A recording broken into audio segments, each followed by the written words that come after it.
यहूद और नसारा, और बल्कि उससे आगे जानवर भी अपनी जरूरत पूरी कर लेता है। वो भी एक खाता पीता है, वो भी घर बनाता है, वो भी अपने बच्चों को पालता है। चिड़िया को देखो, जानवर को देखो, अरे करते नहीं करते, वो भी घर बनाते, वो भी घोंसला बनाते हैं और अपने बच्चों को वो भी पालते हैं, और बड़े हो जाते हैं तो उड़ना सिखाते हैं, खाना सिखाते हैं। जंगल का जानवर और दरिंदा बच्चे बड़े हो जाते हैं तो उनको खिलाता पिलाता है, घर बनाता है, खिलाता पिलाता और शिकार करना सिखाता है, कैसे शिकार करना है। तो गोया के जानवर भी अपने बच्चों को पालता है, घर बनाता है और खाना कमाना सिखाता है। इतना ही काम हम कर ले तो बताओ हम कैसे अशरफुल मखलूकात हो गए। अल्लाह ने इंसानों को सबसे अफजल और अशरफ बनाया, और किसने बनाया? सिर्फ इतने काम के लिए नहीं, इतना काम तो सारे हैवान और जानवर भी कर लेते हैं।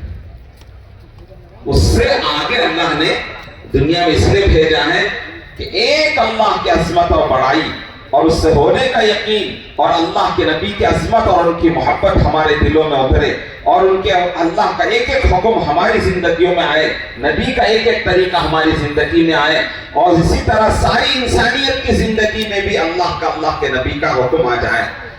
सारी इंसान, दुनिया का हर इंसान अल्लाह को पहचान ले, अल्लाह की इबादत करने वाला बने, अल्लाह के नबी को पहचाने, अल्लाह के नबी की इताअत करने वाला बन जाए। उसके लिए अल्लाह ने इस उम्मत को पैदा किया, और इस मकसद के लिए अल्लाह ने हमको दुनिया में भेजा है कि मेरी जिंदगी में दीन कैसे आए और सारी इंसानियत की जिंदगी में दीन कैसे आए।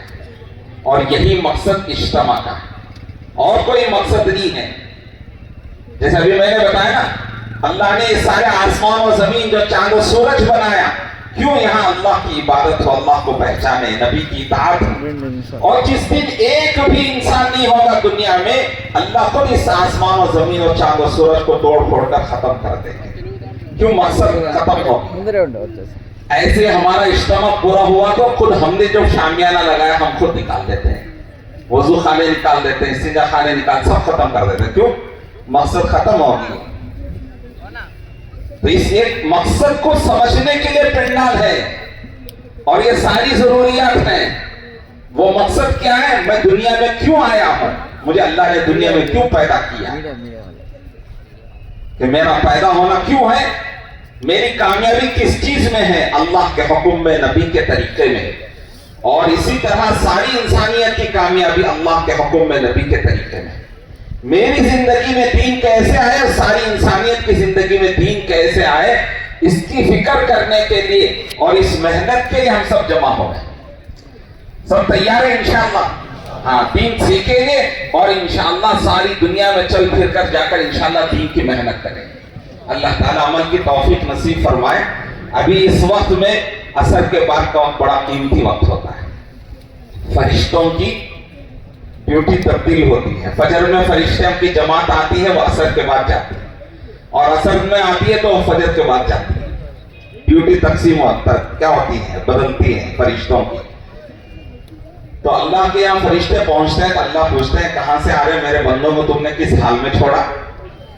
तो फरिश्ते क्या कहते हैं? अल्लाह, हम जिस वक्त गए थे तेरे बंदे तेरी याद में, जिक्र में मशगूल थे, और फिर जब हम वापस आए तब भी उनको जिक्र में छोड़ के आए।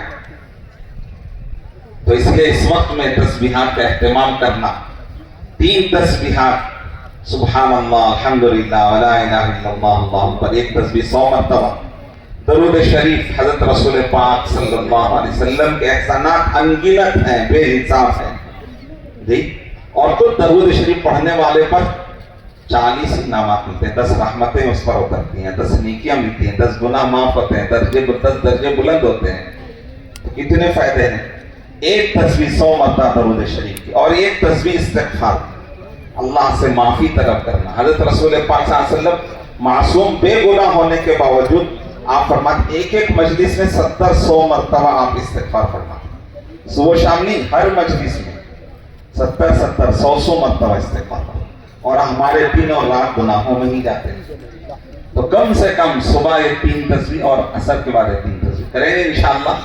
हाँ, फिर जरूरियात से भी फारिग हो जाए इंशाअल्लाह। मगरिब के बाद तफसील से बात होगी, और उस वक्त इंशाअल्लाह नाम लिखे जाएंगे। आपने जैसे माशाल्लाह نیت की अल्लाह के रास्ते में जाने की, दीन सीखने की और